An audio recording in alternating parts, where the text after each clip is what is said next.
क्या होगा अगर मैं आपसे कहूं कि वही ध्यान तकनीक जिसका अभ्यास स्वयं परमहंस योगानंद जी ने ब्रह्मांडीय चेतना तक पहुंचने के लिए किया था, वही तकनीक आज से ही आपके जीवन का हिस्सा बन सकती है? जी हां, सिर्फ एक साधारण सी दिखने वाली क्रिया जो दिखती तो सरल है, पर भीतर से ये आपकी आत्मा की नींव हिला सकती है, उसे परमात्मा की उपस्थिति से भर सकती है। यह कोई कल्पना नहीं, यह अनुभव है। और आज मैं आपको उसी रहस्य के द्वार पर ले जा रहा हूं जिसे योगानंद जी ने the direct path to God कहा था। यह ध्यान से कहीं ज्यादा है, यह आत्मा की पुकार है। क्या आपने कभी भीतर की ऐसी खामोशी महसूस की है जहां न कोई विचार हो, न कोई डर, न कोई अपेक्षा? क्या आप जानते हैं कि आपकी सांस ही वह सीढ़ी है जिससे आप उस शांति तक पहुंच सकते हैं जिसे ऋषियों ने समाधि और मसीह ने ईश्वर का राज्य कहा? क्या आप तैयार हैं एक ऐसी यात्रा पर चलने के लिए जहां हर श्वास, हर क्षण आपको आपके ही भीतर ईश्वर से मिलाने वाला बन जाए? तो आइए, आज से हम शुरू करते हैं एक आंतरिक साधना की यात्रा, जहां आप जानेंगे कि होंग सो सिर्फ एक शब्द नहीं, बल्कि आपकी आत्मा की असली पहचान है। आई एम स्पिरिट, मैं आत्मा हूं, और वह ईश्वर स्वयं है। अगले कुछ मिनटों में मैं आपको इस ध्यान विधि का गूढ़ रहस्य समझाऊंगा, इसके अर्थ, इसके विज्ञान और इसकी आत्मिक शक्ति को। और फिर हम करेंगे इसका वास्तविक अभ्यास एक साथ, एक श्वास के साथ, क्योंकि अब समय आ गया है भीतर की ओर लौटने का। अब जब आप इस ध्यान की ओर पहला कदम बढ़ा चुके हैं, तो आइए पहले समझते हैं होंग सो मंत्र का सही अर्थ, उसका गूढ़ महत्व और उसकी आत्मिक शक्ति। जब आप अपनी आंखें बंद करके सांस को महसूस करते हैं और मन में कहते हैं होंग और फिर सो, तो आप सिर्फ शब्द नहीं दोहरा रहे होते, आप एक आत्मिक घोषणा कर रहे होते हैं। होंग का अर्थ है मैं हूं, सो का अर्थ है वह है या वह परमात्मा है। लेकिन योगानंद जी ने इस मंत्र की व्याख्या की है एक बहुत ही शक्तिशाली वाक्य में, आई एम स्पिरिट, मैं आत्मा हूं। यह कोई साधारण कथन नहीं, यह एक जीवित अनुभव है जो हर उस साधक को प्राप्त होता है जो इस मंत्र को हृदय से जपता है। यह मंत्र केवल ध्वनि नहीं, एक पुल है, आपकी व्यक्तिगत चेतना से लेकर सर्वव्यापक ब्रह्म चेतना तक का पुल। योगानंद जी कहते थे, होंग सो is not a chant, it's a telephone to God. होंग सो कोई भजन नहीं, बल्कि ईश्वर से सीधा संवाद है। जब आप इस मंत्र को श्वास के साथ मिलाते हैं, तो ये श्वास आपका वाहन बनती है और होंग सो बनता है उसका संदेश, जो आपको हर पल ये याद दिलाता है, मैं केवल शरीर नहीं हूं, मैं केवल मन नहीं हूं, मैं आत्मा हूं और परमात्मा मेरा वास्तविक स्वरूप है। अब सोचिए, जब आप होंग सो का जप करते हैं तो आप इन दोनों दिव्य घोषणाओं को अपने जीवन की धड़कन में उतार रहे होते हैं। हर श्वास आपको ईश्वर के साथ जोड़ रही होती है। हर बार जब आप होंग कहते हैं, आप अपनी उपस्थिति को स्वीकार करते हैं। हर बार जब आप सो कहते हैं, आप ईश्वर की सर्वव्यापक उपस्थिति को अनुभव करते हैं। यह मंत्र क्या करता है? यह मंत्र आपके अहंकार को पिघलाता है, जो मैं और तू का भेद है उसे मिटाता है। आप जो सोचते हैं कि मैं डॉक्टर हूं, मैं शिक्षक हूं, मैं सफल हूं, मैं असफल हूं, ये सब छलावे है। होंग सो आपको सिखाता है कि आप न तो शरीर है न मन, आप आत्मा हैं, उसी ब्रह्म की छाया है। भले, और यहां छिपा है इसका असली रहस्य। यह मंत्र आपकी चेतना को ऊपर उठाता है।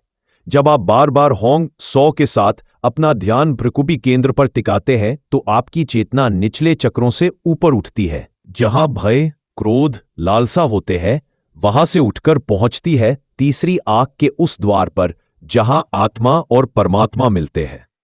योगानंद जी कहते थे, जब श्वास शांत होती है तो मन मौन होता है, और जब मन मौन होता है तब आत्मा ईश्वर से बात करती है।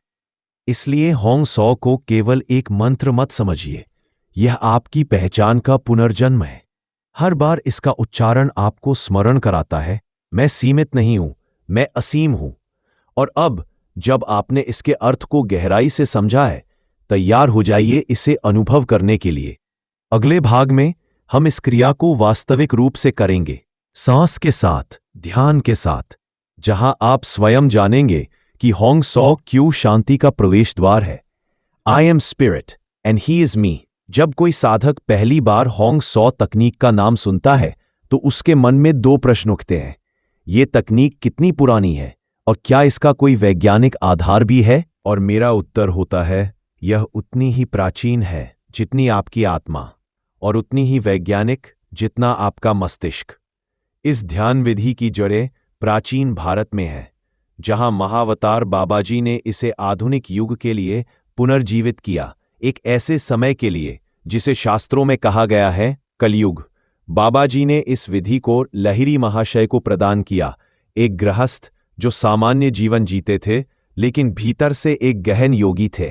लहिरी महाशय ने यह साबित किया कि आप सांसारिक जिम्मेदारियों को निभाते हुए भी आत्मा की ऊंचाइयों को छू सकते हैं। होंग सौ क्रिया को उन्होंने सभी के लिए उपलब्ध करवाया, न जाति का बंधन न वेशभूषा की शर्त। फिर यह परंपरा पहुंची श्री युक्तेश्वर और फिर परमहंस योगानंद तक, जिन्होंने इस विधि को पश्चिमी जगत तक पहुंचाया। परमहंस योगानंद ने क्रिया योग को एक धार्मिक साधना से उठाकर एक वैज्ञानिक सार्वभौमिक विधि के रूप में प्रस्तुत किया। वे कहते थे, ध्यान कोई मत नहीं, यह एक विज्ञान है जहां प्रयोग है और परिणाम है। और इस संदर्भ में होंग सौ को उन्होंने एक पवित्र संचार माध्यम बताया। Hong Sau is the telephone to God. Hong Sau वह टेलीफोन है जिससे आत्मा ईश्वर से बात करती है। अब बात करते हैं विज्ञान की। आधुनिक शोध क्या कहता है? 2023 में NIH national institutes of health द्वारा प्रकाशित एक शोध में यह स्पष्ट रूप से पाया गया कि मंत्र आधारित ध्यान जैसे होंग सौ करने से कोर्टिसोल 12 तक का हार्मोन औसतन 37% तक घट जाता है। अब सोचिए, सिर्फ कुछ मिनट मंत्र और सांस पर ध्यान देने से आपके शरीर की बायोलॉजी बदलने लगती है। होंग सौ का विज्ञान कैसे काम करता है? श्वास पर ध्यान, ब्रेथ अवेयरनेस। जब आप सांस को देखकर होंग और सौ दोहराते हैं तो यह मस्तिष्क के प्रीफ्रंटल कोर्टेक्स को सक्रिय करता है, जो निर्णय, स्थिरता और ध्यान के लिए जिम्मेदार है। 2. वैगस नर्व का सक्रिय होना। होंग सौ का उच्चारण, विशेष रूप से लंबे श्वास छोड़ने की प्रक्रिया एक्सलेशन, आपके पैरासिम्पैथेटिक नर्वस सिस्टम को सक्रिय करता है। इससे शरीर में विश्राम, आत्मचिकित्सा और भावनात्मक स्थिरता आती है। मस्तिष्क के दोनों गोलार्धों का संतुलन। जब आप सांस और मंत्र को एक साथ समन्वित करते हैं तो मस्तिष्क के लेफ्ट और राइट हेमिस्फेयर्स एक सिंक्रोनाइज स्टेट में आ जाते हैं। यह अवस्था, जिसे होल ब्रेन कोहेरेंस कहते हैं, ध्यान की गहराई को बहुत अधिक बढ़ा देती है। और यह सब सिर्फ मंत्र और श्वास से होता है। किसी औषधि की आवश्यकता नहीं, किसी उपकरण की आवश्यकता नहीं, बस आपकी सांस और उस सांस के साथ जपता हुआ मंत्र होंग सौ। यह प्रक्रिया न केवल मानसिक तनाव को कम करती है बल्कि आपकी इम्यूनिटी, नींद की गुणवत्ता और भावनात्मक स्थिरता में भी सुधार लाती है। अब आप समझ सकते हैं कि क्यों योगानंद जी ने कहा था, यह ध्यान केवल आत्मा को नहीं जगाता बल्कि शरीर और मन को भी स्वास्थ्य और सामंजस्य देता है। तो अगली बार जब आप ये सोचें कि ध्यान केवल आध्यात्मिकों के लिए है, तो याद रखिए, होंग सौ एक ऐसा जीवित विज्ञान है जो आपकी आत्मिक चेतना और जैविक प्रणाली दोनों को पुनर्जीवित कर सकता है। अब जब आप इसके इतिहास और विज्ञान को समझ चुके हैं, तो आइए अगले भाग में हम करेंगे इसका वास्तविक अभ्यास। आप अपनी आंखें बंद करेंगे, सांसों पर ध्यान देंगे और मेरे साथ मिलकर कहेंगे होंग सौ, जहां से शुरू होती है शांति की यात्रा। अब तक आप जान चुके हैं कि होंग सौ क्या है, उसका अर्थ क्या है और उसका वैज्ञानिक आधार क्या है। अब समय है इसे वास्तविक जीवन में अनुभव करने का। इस भाग में हम जानेंगे कैसे करें होंग सौ का अभ्यास और किन सामान्य भूलों से बचना चाहिए। यह भाग 2 हिस्सों में है। ए, तैयारी, बी, मुख्य तकनीक, सी, सामान्य गलतियां और समाधान। ए, तैयारी। ध्यान का गहरापन इस बात पर निर्भर करता है कि आप कैसे और किन परिस्थितियों में अभ्यास करते हैं। ए, आसन, पोस्चर। योगानंद जी सुझाव देते थे कि आप एक ऊनी आसन या कंबल पर बैठे। इसका कारण सिर्फ आराम नहीं बल्कि ऊर्जा की सुरक्षा है। जब हम जमीन पर बैठते हैं तो हमारी ऊर्जा पृथ्वी में प्रवाहित हो सकती है। वूल या कंबल एक इंसुलेटर का काम करता है, जिससे आपकी आत्मिक ऊर्जा भीतर ही स्थिर रहती है। बैठने की स्थिति, रीढ़ सीधी रखें लेकिन तनावरहित। सिर और गर्दन एक रेखा में हो, आंखें बंद और चेहरा शांत। आप चाहे पद्मासन में बैठे या कुर्सी पर, सबसे जरूरी है स्थिरता और सहजता। 2. मुद्रा। चिन्ह मुद्रा। अंगूठा और तर्जनी एक दूसरे को स्पर्श करें, शेष उंगलियां सीधी रहे। यह मुद्रा दर्शाती है अहम व्यक्तित्व और ब्रह्म चेतना का मिलन। हाथ घुटनों पर रखें, हथेलियां ऊपर की ओर हों, जैसे आप ईश्वरीय ऊर्जा को ग्रहण करने को तैयार हो। बी. तकनीक। अब जब आपका शरीर स्थिर और मन शांत है, तो आइए जानते हैं होंग सौ का अभ्यास कैसे करना है। 1. श्वास का अभ्यास, ब्रेथ अवेयरनेस। अब अपनी सांसों की ओर ध्यान दें, कोई जबरदस्ती नहीं। श्वास को उसके स्वाभाविक प्रवाह में चलने दें। अब शुरुआत करें। 4 सेकंड तक गहराई से सांस अंदर लें और मन में जपें होंग। 8 सेकंड तक धीरे धीरे सांस छोड़ें और मन में जपें 100। यह 4-8 का अनुपात केवल एक गणना नहीं, यह विज्ञान है। यह रेशियो वेगस नर्व को सक्रिय करता है, जिससे शरीर में विश्राम और आंतरिक शांति उत्पन्न होती है। हर बार जब आप होंग कहते हैं, तो यह एक घोषणा है, मैं हूं। और हर बार 100 कहते हैं, तो आप स्वीकार करते हैं, वह ईश्वर है। धीरे धीरे यह आप और परमात्मा के बीच की दूरी को मिटाने लगता है। 2. एकाग्रता का केंद्र। अब ध्यान को ले आइए भ्रुकुटी केंद्र पर, जहां हमारी 2 भौहें मिलती हैं। यही तीसरी आंख का स्थान है। यह स्थान योगिक परंपरा में ध्यान और दिव्य दृष्टि का द्वार माना जाता है। आंखें बंद रखें, लेकिन जैसे भीतर से आप इस स्थान कल्पना करें कि वहां एक छोटा सा चमकता हुआ तारा है, एक दिव्य प्रकाश का बिंदु जो आपकी आत्मा को आकर्षित कर रहा है। आपका लक्ष्य है सांसों के साथ मंत्र का जप, मंत्र के साथ इस बिंदु पर एकाग्रता। 2 मिनट का अभ्यास। अब चलिए हम इसे एक साथ करते हैं।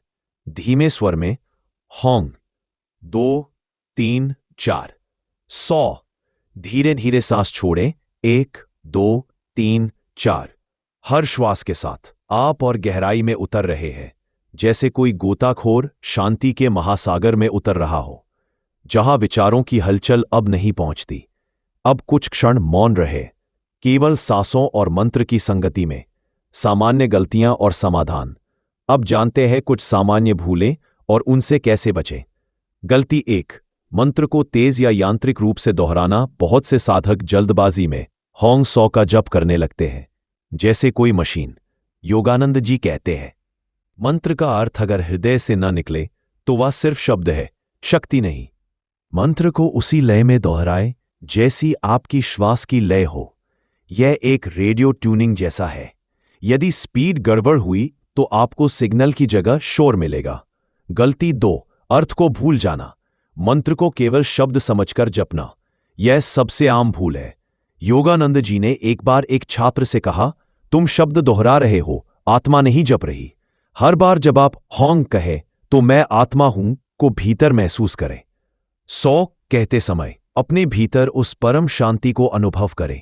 ध्यान के दौरान कभी कभी नींद आ जाती है, यह आम बात है। योगानंद जी का समाधान, जीभ को तालू से लगाइए। यह शरीर को जागरूक और चेतन बनाए रखता है। यह एक सटल टेक्निक है जो आपकी चेतना को सतह पर बनाए रखती है, विशेषकर तब जब आप गहरी अवस्था में प्रवेश कर रहे हों। परमहंस योगानंद जी एक विशेष यात्रा पर यूरोप जा रहे थे। समुद्री जहाज पर थे, विशाल, गहरे और शांत दिखने वाले महासागर पर। लेकिन उस रात प्रकृति ने अपनी परीक्षा की लहरें भेजी। आधी रात को एक भीषण तूफान उठ खड़ा हुआ। पानी की ऊंची ऊंची लहरें जहाज से टकरा रही थीं, तेज हवाएं चीख रही थीं। लोग डरे हुए थे, कुछ प्रार्थना कर रहे थे, कुछ रो रहे थे। जहाज कांप रहा था, लेकिन उस हलचल के बीच एक व्यक्ति था, एकदम मौन और स्थिर था। वो थे योगानंद जी। एक कोने में, जहां सब अस्त व्यस्त था, वहां उन्होंने आंखें मूंदी, पीठ सीधी की और भीतर उतर गए।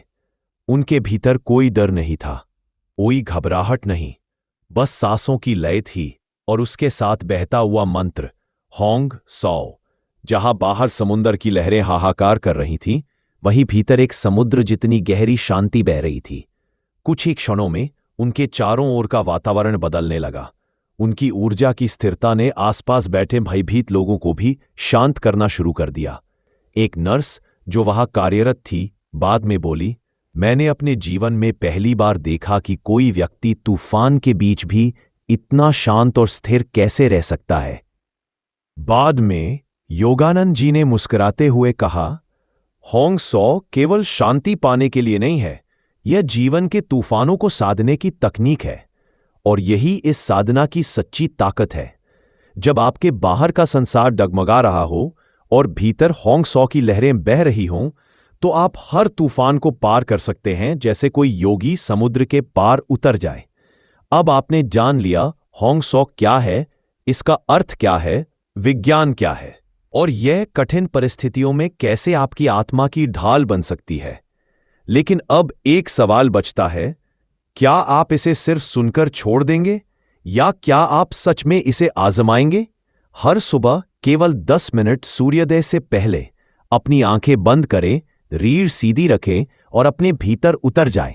होंग सो 1 दिन, 2 दिन और फिर धीरे धीरे आपका मन शांत होगा, भावनाएं स्थिर होंगी और भीतर से एक नई ऊर्जा जन्म लेगी। और जब आप यह साधना पूरी करें तो अपने अनुभव हमारे साथ साझा करें, कमेंट करें या हमें संदेश भेजें। मैंने होंग सो को महसूस किया। आपके शब्द किसी और की यात्रा की प्रेरणा बन सकते हैं। अंत में योगानंद जी के इन शब्दों को अपने हृदय में उतार लीजिए। होंग सो is the key to the kingdom of God. होंग सो वह चाबी है जो ईश्वर के द्वार खोलती है। तो आइए आज ही वह द्वार खोले। यदि यह वीडियो आपको पसंद आया हो तो कृपया इसे लाइक करें, चैनल को सब्सक्राइब करें और इसे उन सभी के साथ साझा करें जो भीतर की शांति और ईश्वर की तलाश में है। आपका आत्मबल, आपकी साधना और आपकी श्वास अब आपकी सबसे बड़ी शक्ति बन सकती है। मैं आत्मा हूं, वह मेरे भीतर है और हम एक हैं।